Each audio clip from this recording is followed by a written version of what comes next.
Praise the Lord. நாள் 116 தியான பகுதி ரூத் 1ஆம் அதிகாரம் மற்றும் 2ஆம் அதிகாரம். பழைய ஏற்பாட்டில் 8வதாக ரூத்தின் சரித்திரத்தை குறித்து நம்மால் பார்க்க முடியும். ரூத் என்ற பெண்ணுடைய வாழ்க்கையில் இந்த பெண் செய்த கிரியைகளையும் இந்த ரூத்துக்கு தேவன் செய்த தயவுகளையும் குறித்து நம்மால் பார்க்க முடியும். 1ஆம் அதிகாரத்தை வாசிப்போமானால் அதில் நியாயாதிபதிகள் நியாயம் விசாரித்த அந்த காலகட்டத்திலே இஸ்ரவேல் தேசத்தில் சில காலங்கள் பஞ்சம் உண்டாயிற்று. அப்பொழுது பெத்லகேம் ஊரில் இருந்த எலிமெலெக்கு என்பவன் அவன் மனைவியாகிய நகோமி என்பவரோடு கூட மோவாப் தேசத்தில் போய் அங்கே சஞ்சரித்துக் கொண்டிருந்தான். அவனுக்கு மக்லோன், கிலியோன் என்னும் 2 குமாரர்கள் இருந்தார்கள். இஸ்ரவேல் தேசத்தில் பஞ்சம் உண்டானவுடன் மோவாப் தேசத்தை தேடி சென்றான். இஸ்ரவேல் தேசம் என்பது தேவனால் தெரிந்து கொள்ளப்பட்ட தேசம். அதுவும் பெத்லகேம் என்பது அப்பத்தாட்சி இல்லாத ஒரு பட்டணமாகும். ஆயிலும் சில குறைகள் வந்த பொழுது இவன் தன் குடும்பத்தோடு கூட பெத்லகேமை விட்டு மோவாப்பிற்கு சென்றான். மோவாப் என்பது தேவனால் சபிக்கப்பட்ட ஒரு சந்ததி. இவன் அங்கே போய் சஞ்சரித்தது மாத்திரமல்லாமல் அங்கே தனக்கு எல்லாம் பூர்ணமாய் கிடைத்தது நிமித்தமாக அங்கேயே இருந்து விட்டான். சில காலம் சென்ற பிற்பாடு இந்த எலிமெலெக்கு மரித்து போனான். நகோமியோ தன் 2 குமாரர்களுக்கும் அங்கே இருக்கிற மோவாபிய ஸ்திரீகளிடத்திலே பெண் கொண்டாள். அந்த பெண்களில் ஒருத்தி பெயர் ஒர்பால், மற்றொருத்தி பெயர் ரூத். குமாருடைய திருமணத்திற்கு பிற்பாடு கிட்டத்தட்ட 10 வருஷ காலம் அளவும் அவர்கள் மோவாப் தேசத்திலே வாழ்ந்து வந்தார்கள். 10 வருஷத்திற்கு பின்பாக நகோமியுடைய 2 குமாரர்களும் மரித்து போனார்கள்.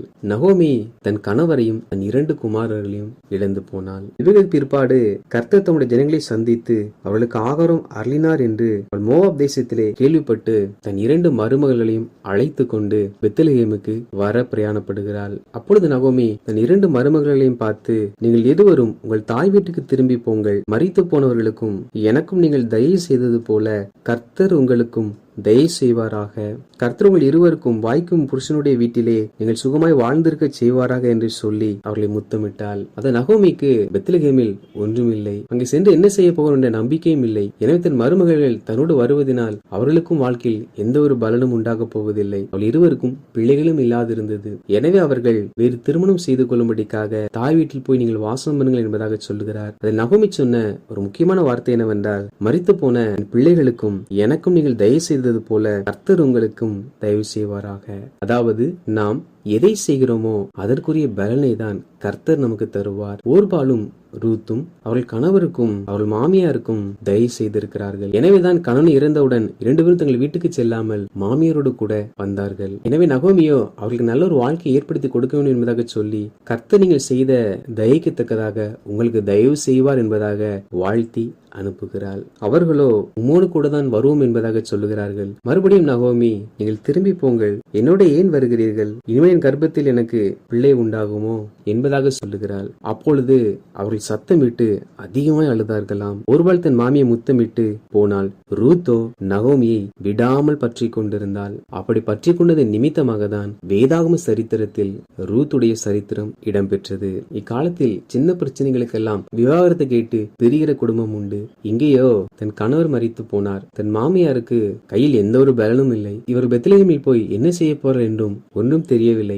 ஆனாலும் அவள் தனித்தோர்களா இருக்கிறபடியினால் அவர்களை விட்டு செல்ல மாட்டேன் என்பதாக ரூத் தன் வாழ்க்கையை அர்ப்பணம் செய்து தன் மாமியாருக்காக வாழ நினைத்தாள். எனவேதான் அவள் இவ்வாறு சொல்லுகிறாள், நான் உம்மை பின்பற்றாமல் உம்மை விட்டு திரும்பி போவதை குறித்து என்னோட பேச வேண்டாம். நீர் போகும் இடத்திற்கு நானும் வருவேன். நீர் தங்கும் இடத்திலே நானும் தங்குவேன். உம்முடைய ஜனம் என்னுடைய ஜனம், உம்முடைய தேவன் என்னுடைய தேவன். நீர் மரணமடையும் இடத்தில் நானும் மரணமடைந்து அங்கே அடக்கம் பண்ணப்படுவேன். மரணமே அல்லாமல் வேறொன்றும் உம்மை விட்டு என்னை பிரித்தால் கர்த்தர் அதற்கு சரியாகவும் அதற்கு அதிகமாகவும் எனக்கு செய்ய கடவர் என்பதாக சொன்னாள். ரூத் ஒரு மறுவாழ்க்கை கிடைக்கும் என்ற எதிர்பார்ப்போடு கூட நகோமியுடன் வரவில்லை. நகோமிக்கு ஒரு துணையாக தன் வாழ்க்கையை அர்ப்பணம் செய்து வந்தாள். எனவே நல்ல குணாதிசயத்தின் நிமித்தமாகவே அவள் சரித்திரத்தில் இடம் பிடித்தாள். இதற்கு பிற்பாடு இருவரும் பெத்லகேமுக்கு வருகிறார்கள். அப்பொழுது அந்த ஊரார் இது நகோமி அல்லவா என்பதாக தங்களுக்குள்ளே பேசிக் கொண்டார்கள். அப்பொழுது நகோமி, நீங்களே நகோமி என்று சொல்லாமல் மாறாள் என்று சொல்லுங்கள்.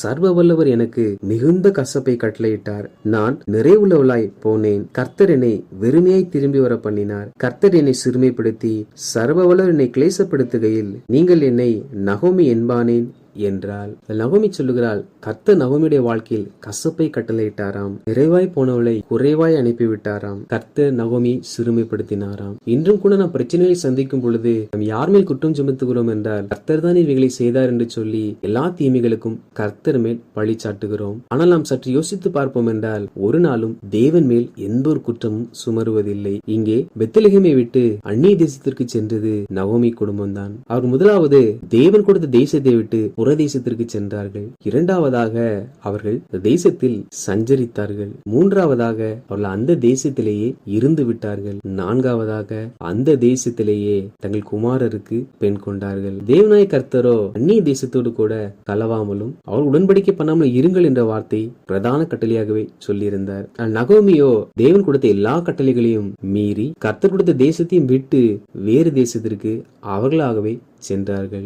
இவர்கள் அப்படி மோவாப் தேசத்திற்கு சென்றது நிமித்தமாகவே கணவரும் 2 குமாரர்களும் மரித்தார்கள். நிறைவாய் சென்றவள் அதிநிமித்தமாகவே குறைவாய் திரும்பி வந்தாள். இதற்கு பிற்பாடு அவர் பெத்லகேமிலே வாசம் பண்ணினார்கள். 2ஆம் அதிகாரத்தை வாசிப்போமானால் அதில் ரூத் நகோமியை பார்த்து, நான் வயல்வெளிக்கு போய் யாருடைய கண்களில் எனக்கு தயவு கிடைக்குமோ அவள் பிறகு கதிர்களை பொறுக்கிக் கொண்டு வருகிறேன் என்பதாக சொன்னாள். நகோமியும் போ என்றாள். அப்படியே ரூத் போய் வயல்வெளியை அறுக்கிறவள் பிறகே பொறுக்கினாள். அந்த வயலானது நகோமியின் கணவனாகிய அபிமெலேக்கின் வம்சத்தானாகிய போவாசுடையதாய் இருந்தது. இந்த போவாஸ் மிகுந்த ஆஸ்திக்காரனாய் இருந்தான். ரூத்துக்கோ அவன் உறவினர் என்று அறியாமலே அவ்விடத்தில் சென்று கதிர்களை பொறுக்கினாள். அப்பொழுது போவாஸ் அவ்விடத்தில் வந்து அந்த கதிர்களை அறுக்கிற வேலைக்காரர்களை பார்த்து, கர்த்தர் உங்களோடு இருப்பாராக என்பதாக சொல்லுகிறான். அதற்கு அவர்கள், கர்த்தருமே ஆசீர்வதிப்பாராக என்பதாக சொல்லுகிறார்கள். இவைகளுக்கு பிற்பாடு போவாஸ் அறுக்கிறவர்களின் கண்காணியை வைக்கப்பட்ட அந்த வேலைக்காரனை நோக்கி, இந்த பெண் பிள்ளை யாருடையவள் என்பதாக ரூத்தை குறித்து விசாரிக்கிறான். அப்பொழுது அவன்,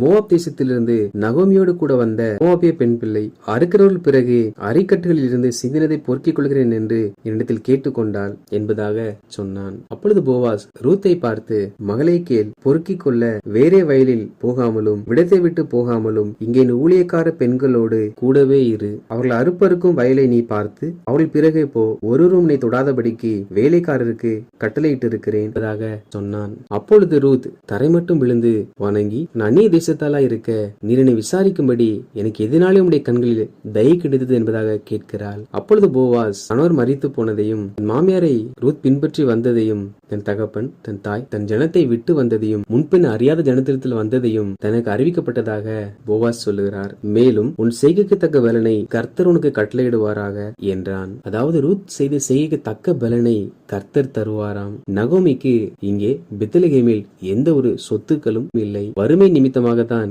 இங்கே இருந்து மோவாப்புக்கு சென்றார்கள். ரூத்தோ, நாம் இப்பொழுது நகோமியோடு கூட செல்வோம் என்றால் நமக்கு அடுத்த வேளை உணவுக்கு என்ன செய்வோம் என்பதை குறித்து யோசிக்கவில்லை. தன் மாமியாரை தனியாய் விடாமல் அவள் தயை செய்து கூட வந்தாள். அதற்கேற்ற பலனை கர்த்தர் உனக்கு கட்டளையிடுவார் என்பதாக போவாஸ் சொல்லுகிறார். மேலும் போவாஸ், கர்த்தருடைய சிட்டைகளின் கீழ் அடைக்கலமாய் வந்த உனக்கு அவராலே நிறைவான பலன் கிடைக்கும் என்பதாக சொன்னார்.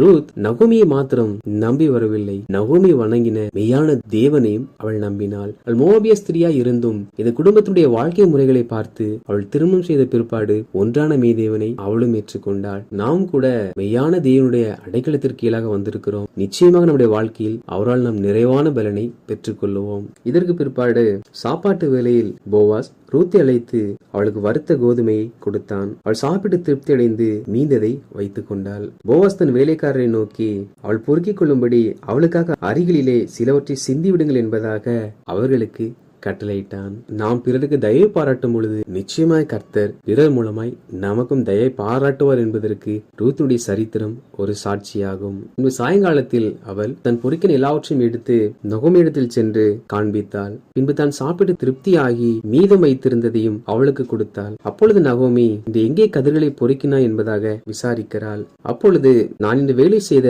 வயல்காரன் பெயர் போவாஸ் என்பதாக அறிவித்தாள். அப்பொழுது நகோமி, அந்த மனுஷன் நமக்கு நெருங்கின உறவின் முறை ஆதரிக்கிற சுதந்திரவாளிகளில் ஒருவனாயும் இருக்கிறான் என்பதாக ரூத் இடத்தில் சொன்னாள். அப்படியே ரூத் வார்கோதுமை அறுப்பு தீரு மட்டும் கதிர்களை பொறுக்கும்படி போவாசுடைய வேலைக்காரிகளோட கூடியிருந்து தன் மாமியார் இடத்தில் தங்கியிருந்தாள். வாசித்த அதிகாரிகளின்படி கர்த்தர் ஜனங்களாகிய நாம் ஒரு நாளும் குறை வருகிறது என்று சொல்லி கர்த்தரை விட்டும் கர்த்தர் கொடுத்த இடங்களை விட்டும் வேலையை விட்டும் நாம் விலகாமல் கர்த்தனவு தயவு செய்ய நாம் பிறருக்கு தயவு செய்து கர்த்தரை விடாமல் பற்றி கொண்டு நம்முடைய இழப்புகளுக்கு கர்த்தர் காரணம் வேண்டும் என்று கர்த்தர் மேல் குற்றம் சாட்டாமல் கஷ்டப்படுகிற நம் உறவினர்களுக்கு நாம் உதவி செய்து நம் தேவனாய் கர்த்தருடைய செட்டைகளின் கீழ் அடைக்கலமாய் வந்தடைவோம். நிச்சயமாக அவராலே நமக்கு நிறைவான பலன் கிடைக்கும். கர்த்தர் தாமே நம் செய்யத்தக்க பலனை நமக்கு கட்டளையிடுவாராக. ஆமேன்.